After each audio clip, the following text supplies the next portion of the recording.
आज हम लोग देखेंगे क्लास 10th के कोऑर्डिनेट ज्योमेट्री के कुछ इंपॉर्टेंट क्वेश्चन। उससे पहले कुछ इंपॉर्टेंट चीज़ें हम लोग समझ लेते हैं। पहले देखिए, हम ये एक हम लोगों को कार्टेशियन प्लेन होता है, इसे हम लोग कार्टेशियन प्लेन कहते हैं।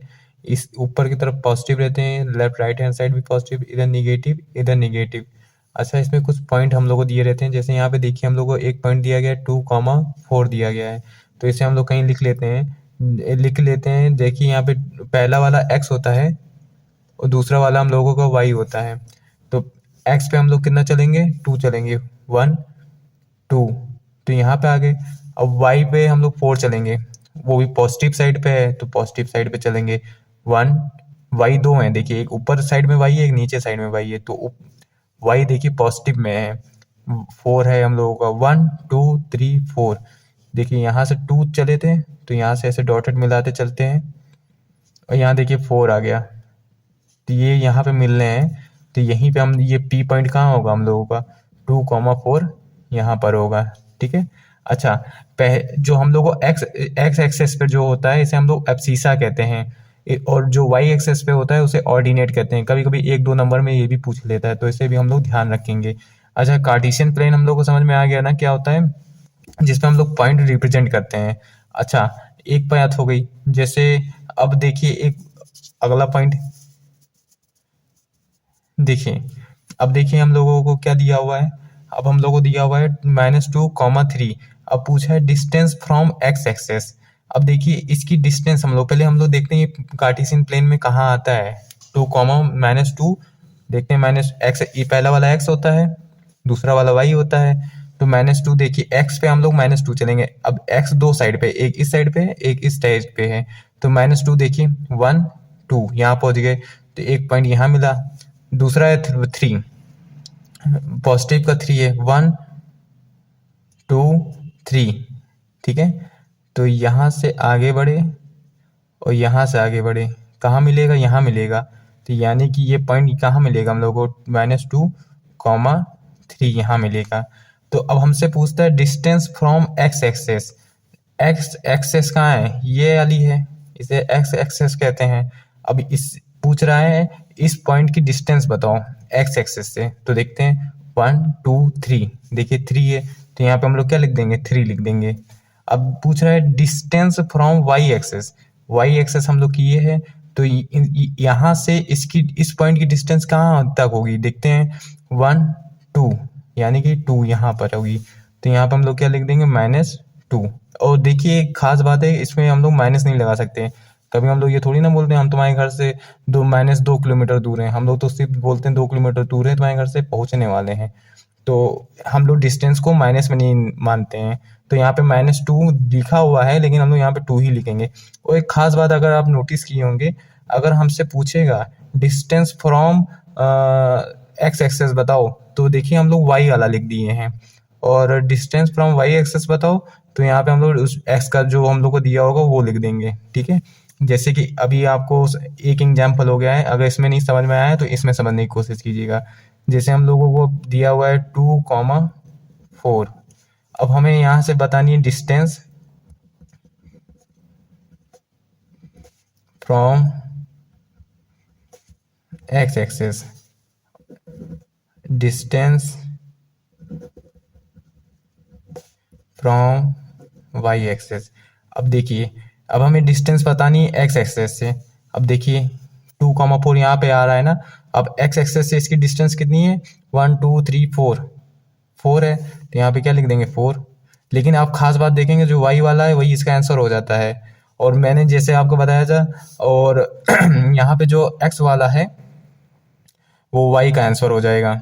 ठीक है, जैसे कि यहाँ पे हुआ था। अब हम लोग देखते हैं ये सही बात है गलत बात है, जो हम लोग टेक्निक लगा रहे हैं ये काम कर रही है कि नहीं। अब डिस्टेंस फ्रॉम वाई एक्सेस देखते हैं, डिस्टेंस फ्रॉम वाई एक्सेस 1 2, तो हाँ देखिए 2 तो आ रहा है। यानी कि जब भी पूछेगा डिस्टेंस फ्रॉम एक्स एक्सेस, जो वाई पे होगा वही हम लोग लिख देंगे। पूछेगा डिस्टेंस फ्रॉम वाई एक्सेस, जो एक्स पे होगा वो वाला हम लोगों का आंसर हो जाएगा। ठीक है, इसको आप लोग कॉन्सेप्ट दिमाग में रखिएगा थोड़ा, ऐसा पेपर में पूछ लेता है कभी कोई 1-2 नंबर में। ठीक है। अच्छा, एक खास बात मैंने बताना ध्यान से उतर गया था, इसको आप लोग ध्यान दीजिएगा कि ये पहला वाला जो हम लोग का फर्स्ट क्वाड्रेंट होता है, दूसरा वाला हम लोगों का सेकंड क्वाड्रेंट होता है, ये थर्ड क्वाड्रेंट होता है, ये हम लोगों का फोर्थ क्वाड्रेंट होता है, ठीक है। First quadrant, second quadrant, third quadrant, fourth quadrant, ठीक है। अच्छा, अब ये पॉइंट देखिए किस क्वाड्रेंट में आता है, 2,4 ये आता है फर्स्ट क्वाड्रेंट में। सेकंड वाला किस में आता है, ये जो पॉइंट -2,3 किस में आ रहा है, सेकंड क्वाड्रेंट में आ रहा है। तो इसको भी आप लोग थोड़ा ध्यान दीजिएगा। चलते हैं नेक्स्ट क्वेश्चन की ओर। इसका आंसर आप लोग बताने की कोशिश कीजिए। आपको मैं 5 सेकंड देता हूँ, आप लोग वीडियो को पोस्ट पोस्ट कीजिए और उसको इस जितने भी यहाँ पे क्वेश्चंस लिखे गए हैं इसके आंसर बताने की कोशिश कीजिए।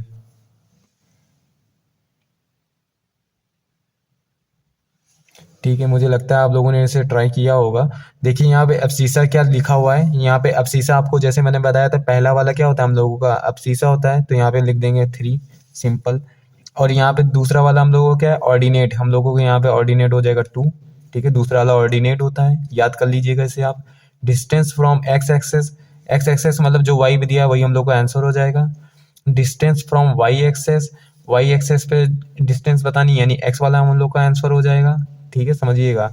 और क्वाड्रेंट देखिए, अब हम लोग को पता करना है किस क्वाड्रेंट में आता है। चलिए हम लोग चेक करते हैं, हम लोग यहाँ पे बना लेते हैं ऐसे रफली। ठीक है, यहाँ पे हम लोग लिख लेते हैं 1 2 3 4, यहाँ लिख देते हैं 1 2 3 4। ठीक है, 1 2 3, वही हो गया 4, 1 2 3 4। ठीक है, ऐसे रफली बना लिया हूँ। अब देखिए किस क्वाड्रेंट में आता है, -3 बोला है ना, यानी पहला वाला एक्स होता है, दूसरा वाला वाई होता है। अब एक्स पे यहाँ -1 माइनस माइनस, ये भी माइनस, ये भी माइनस, ये भी माइनस, ये भी माइनस। ठीक है, ये वाले माइनस होते हैं, ये वाले प्लस होते हैं। अब देखिए ये पहला वाला क्या है, एक्स एक्सेस है निगेटिव, 1 2 3 यहाँ पे आ गया। फिर पॉजिटिव पे वाई चलना है, वाई पे पॉजिटिव 1 2, यानी कि यहाँ पे कहीं होगा। पहले ये वाला एक्स एक्सेस है, ये वाला वाई हम लोगों का है। ठीक है, ठीक। तो यहाँ पे पॉइंट आएगा, ये फर्स्ट होता है और ये मैंने आपको क्या बताया था, सेकंड क्वाड्रेंट होता है। तो ये हम लोगों को क्या हो जाएगा, सेकंड। समझ में आ रहा है? आई होप आप लोगों को समझ में आ रहा होगा। चलते हैं नेक्स्ट क्वेश्चन की ओर।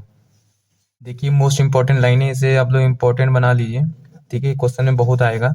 कहेगा कि क्या, let any point on X axis पे फिर कोई पॉइंट लो। ठीक है, ठीक है। जब भी बोलेगा let any point on X axis, तो हम लोग वाई को 0 कर देंगे, इसको याद कर लीजिए। ठीक है, जब बोलेगा let any point on Y axis, तो हम लोग एक्स को 0 कर देंगे और इसे वाई बना लेंगे। समझ आ रहा है? फिर सुन लीजिए, जब भी बोलेगा एक्स एक्सेस तो हम लोग वाई को 0 कर देंगे, बोलेगा वाई एक्सेस तो हम लोग क्या कर देंगे, एक्स को 0 कर देंगे। ठीक है, इसको आप लोग याद कर लीजिएगा, इसे फॉर्मूले की तरह इसको याद कर लीजिए, कॉन्सेप्ट है, थोड़ा इसको पकड़ लीजिएगा। कहेगा कि कोई भी पॉइंट मानो एक्स एक्सेस पर, तो एक्स एक्सेस पर मान लीजिए ये पॉइंट है। इसको कॉन्सेप्ट हल्का सा पकड़ लीजिए कि ये मान लीजिए यहाँ पे एक्स एक्सेस पर ये पॉइंट है, ये हम लोगों का 2 है। तो अगर मान लीजिए कोई पॉइंट है, माने 2,0 होगा ये, क्योंकि वाई पे चला ही नहीं होगा, तभी तो ये एक्स एक्सेस पर आया है, क्योंकि वाई पे ऊपर कहीं गया ही नहीं होगा। ठीक है, ये कॉन्सेप्ट होता है। अगर नहीं समझ में आ रहा है तो इसको आप रट लीजिए कि let any point on X axis is equal to X comma 0। जब भी एक्स एक्सेस पर कोई पॉइंट लेने को बोलेगा तो हम लोग इसको एक्स मान लेंगे, वाई वाले को 0 मान लेंगे। वाई भी बोलेगा तो एक्स वाले को 0 मान लेंगे। खास बात है, इसको ध्यान से रखिएगा समझ में। अब हम लोग को डिस्टेंस फॉर्मूला आ गया है। अब देखिए डिस्टेंस फॉर्मूला हम लोगों को क्या होता है, D is equal to under root x2 minus x1 का whole square plus y2 minus y1 का होल स्क्वायर। इसको लर्न कर लीजिएगा। अब देखिए अप्लाई कैसे होता है। पहले वाले को हम लोग किसको x1 y1 मान लेंगे, इसे x2 y2 मान लेंगे। ठीक है, समझ में आया? ऐसा हम लोग को 2 पॉइंट्स हम लोग को दिए रहेंगे, तो बोलेगा इन दोनों पॉइंट्स के बीच की डिस्टेंस बताओ। तो हम लोग इससे पहले वाले पॉइंट को x1 y1, दूसरे वाले को x2 y2 मान लेंगे। तो यहाँ पे हम लोग डिस्टेंस फॉर्मूला लगा देंगे।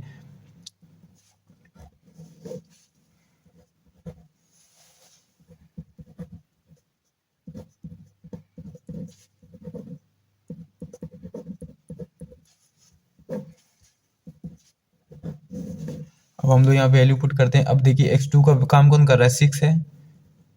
x1 का काम 6 कर रहा है का होल स्क्वायर। y2 का काम कौन कर रहा है, 1, तो यहाँ पे लिख देंगे 1। यहाँ पे y1 का काम कौन कर रहा है, 7, तो 7 लिख देंगे का होल स्क्वायर। 6 में सक्सेस किया 0 हो जाएगा, वन में 7 में से 1 गया हम लोग को -6 हो जाएगा का स्क्वायर, ठीक है। यहाँ पे हो जाएगा 0 प्लस 36 इक्वल टू 36, और यहाँ पे इनका पेयर बन जाएगा कैसे, 36 को हम लोग क्या लिख सकते हैं 6 × 6, और अंडर रूट के अंदर किसी नंबर का पेयर बनता है तो वो नंबर बाहर आ जाता है, तो यानी कि यहाँ पे क्या हो जाएगा 6 हो जाएगा। ये हम लोगों का आंसर। तो हम लोगों का इन दोनों पॉइंट्स के बीच की डिस्टेंस हम लोग को मालूम चल गई कितनी है, 6 यूनिट, ठीक है। ये हम लोगों का आंसर हो जाएगा। हम लोग अभी डिस्टेंस फॉर्मूला अप्लाई करना सीख गए हैं। अब हम लोग चलते हैं नेक्स्ट क्वेश्चन की ओर। ये हम लोगों का बेसिक कॉन्सेप्ट हो गया, मैंने बता दिया ये फॉर्मूला कैसे अप्लाई होता है। कुछ लोग होंगे जो बिल्कुल नए होंगे, जो अभी सीखने की कोशिश कर रहे हैं, तो उन लोगों के लिए मैंने बता दिया। अब हम लोग चलते हैं क्वेश्चन की ओर। देखिए हम लोगों के सामने ये क्वेश्चन दिया गया है, इस तरह के क्वेश्चन सन 2014 में पूछा गया और बहुत इंपॉर्टेंट होता है, तो इसे समझने की कोशिश कीजिएगा। If the point P is equi distance from the point A and B, यहाँ होगा B, find the value of K, ठीक है। कह रहा है एक कोई पॉइंट है P, वो बराबर है किससे, A से भी और B से भी, कह रहा है find the value of K, ठीक है। सन 2014 में पूछा गया क्वेश्चन है। देखिए इस तरह क्वेश्चन कैसे सॉल्व होते हैं, जैसे यहाँ पे देखिए मैं फिगर से पहले समझाता हूँ। देखिए यहाँ पे कोई मान लीजिए ये पॉइंट है और ये A पॉइंट और B पॉइंट से एक दूसरे के इक्वल है, इक्वी डिस्टेंसिंग गिवन है हम लोगों को ये, ठीक है। तो यहाँ पे मैंने लिख लिया PA is equal to PB, PA is equal to PB, ठीक है। अब देखिए यहाँ पे PA का वैल्यू डिस्टेंस का हम लोग को निकालना है, तो डिस्टेंस का फॉर्मूला लगा दी यहाँ पे और यहाँ पे भी, ठीक है। इसको आप लोग याद कर लीजिएगा। अब यहाँ पे हम लोग क्या कर देंगे, स्क्वायरिंग बोथ साइड कर देंगे, जिससे कि अंडर रूट कैंसिल हो जाए। तो देखिए यहाँ पे मैंने क्या कर दिया है, यहाँ पे मैंने स्क्वायर कर दिया, तो स्क्वायर से ये अंडर रूट ये कैंसिल हो गया, और ये स्क्वायर से ये अंडर रूट कैंसिल हो जाता है, ठीक है। अच्छा, अब इसको समझने की कोशिश कीजिएगा। अब यहाँ पे मैंने क्या कर दिया है कि यहाँ पे ये अंडर रूट गायब हो गया है, ठीक है। अच्छा, नेक्स्ट लाइन में मैंने क्या किया है, यहाँ से ब्रैकेट ओपन किया, तो माइनस का अंदर मल्टीप्लाई हो जाएगा, तो ये प्लस है तो माइनस हो गया, ये माइनस है तो प्लस हो गया। बाकी चीजें एज इट इज उधर की सेम चीज यहाँ पे भी मैंने कर दिया। अच्छा, फिर यहाँ पे देखिए के से के कैंसिल आउट हो गया। फिर यहाँ पे मैंने क्या किया, 3 और 1 लाइक टर्म्स थी, इनकी कैलकुलेशन होगी, तो यहाँ 4 माइनस के का होल स्क्वायर हो गया है, इसको मैंने उतार दिया। के से के कैंसिल आउट हो गया, यहाँ पे 1 का स्क्वायर बचा, यहाँ 3 का स्क्वायर बचा, ठीक है। मैंने कुछ लाइनें बढ़ाई हैं ताकि आपको समझ में आए, ठीक। तो आप कुछ लाइनें चाहें तो कट भी कर सकते हैं इसमें से। अच्छा, देखिए यहाँ पे a माइनस बी का होल स्क्वायर का फॉर्मूला है ना, तो यहाँ पे देखिए हम लोग a माइनस बी का होल स्क्वायर का फॉर्मूला लगा देंगे। यहाँ पे a square plus B square minus 2ab, 2ab कैसे, 2 इंटू ए बी, तो ये क्या बन जाएगा 8k बन जाएगा। इनका मल्टीप्लाई आप करेंगे तो ये क्या बन जाएगा 8k बन जाएगा। सेम चीज यहाँ पर भी होगी, a square plus B square minus 2ab, ठीक। मैंने डायरेक्ट यहाँ पे लिख दिया है, यहाँ पे 1 का स्क्वायर और यहाँ पे 3 का स्क्वायर हो गया, ठीक। और यहाँ पे देखिए, यहाँ पे देखिएगा, यहाँ पे क्या दिया हुआ है हम लोगों को 2k स्क्वायर। देखिए इनका कैलकुलेशन हो जाएगा, ठीक है।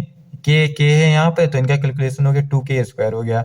यहाँ पे 12k है, क्यों, क्योंकि यहाँ पे जो k है और यहाँ पर जो k है माइनस माइनस प्लस हो जाएगा, 8 और 4 क्या हो जाएगा 12 हो जाएगा, और सेम चीज 16 और 4 का ऐड होगा 20 हो जाएगा, इनका 10 हो जाएगा, ठीक है। इसको आप समझने की कोशिश कीजिएगा, कैलकुलेशन है बस, और कुछ है नहीं यहाँ पे। अब देखिए क्या हो जाएगा यहाँ पे देखिए 2 कॉमन हो रहा था, 2 कॉमन कर लिए। अब जो 2 कॉमन हो गया तो फिर ये बचा, यहाँ पे 10 हो गया। यहाँ पे इनटू में इक्वल टू उधर जाएगा तो डिवाइड में चला जाएगा, 2 से 5 को कैंसिल आउट हो जाएगा, तो यहाँ पे क्या हो जाएगा, ये 5 को मैं इक्वल टू के उधर भेजूंगा, तो 10 में से 5 माइनस होगा तो यहाँ पे 5 आ जाएगा, ठीक है। तो ये ना सोचिएगा 10 कैसे 5 बन गया, ठीक है। ये 5 को इधर भेजा हूँ तो 10 में से माइनस 5 हो गया है, 10 में से माइनस 5 हो गया है, जिसकी वजह से यहाँ पे 5 आ गया है, ठीक है, इक्वल टू 0 हो गया। अच्छा, यहाँ पे देखिए ये कैसे हो गया है, फिर जो ये क्वाड्रेटिक इक्वेशन बन गई, यहाँ पे मैंने इसे लिख लिया है। अब देखिए इसके लिए मैं चाहूँ, आप कहेंगे तो मैं एक अलग से वीडियो बना दूंगा कि इसको कैसे सॉल्व करते हैं। ये हम लोग क्लास 7th में हम लोग सीखते होंगे, 8th में सीखे होंगे। देखिए ये एक चीज इसमें थोड़ा मैं बता भी देता हूँ, जैसे लास्ट में क्या होना चाहिए, लास्ट में मल्टीप्लाई करने पे ये नंबर आना चाहिए, प्लस या माइनस करने पे ये नंबर आना चाहिए। जैसे 5 1 जा 5, देखिए मल्टीप्लाई करने पे ये नंबर आ रहा है, और इन दोनों को ऐड करेंगे तो देखिए 6 भी आएगा, तो ये हम लोगों का पैटर्न चलेगा। तो एक यहाँ पे क्या हो जाएगा, k का स्क्वायर -5k -1k + 5 = 0। अपने तरफ से k समझिए एक तरीके से लगा देते हैं। यहाँ से k कॉमन हो जाएगा, यहाँ पे k -5 बचेगा, यहाँ से -1 कॉमन हो जाएगा, यहाँ पे k -5 बचेगा, = 0 हो जाएगा। ठीक, यहाँ पे k -5 कॉमन हो जाएगा इन इन पूरे में से, k -5 कॉमन हो जाएगा तो यहाँ पे क्या बचेगा, k -1 बचेगा, = 0। अब देखिए यहाँ पे एक बार k -5 बराबर 0 दिखा देंगे, एक बार यहाँ पे दिखा देंगे k -1 बराबर 0 दिखा देंगे, तो यहाँ पे k = 5 हो जाएगा, यहाँ पे k = 1 हो जाएगा। यही हम लोगों का आंसर हो जाएगा। आपका जो भी डाउट रहेगा तो आप मुझसे कमेंट बॉक्स में पूछ सकते हैं।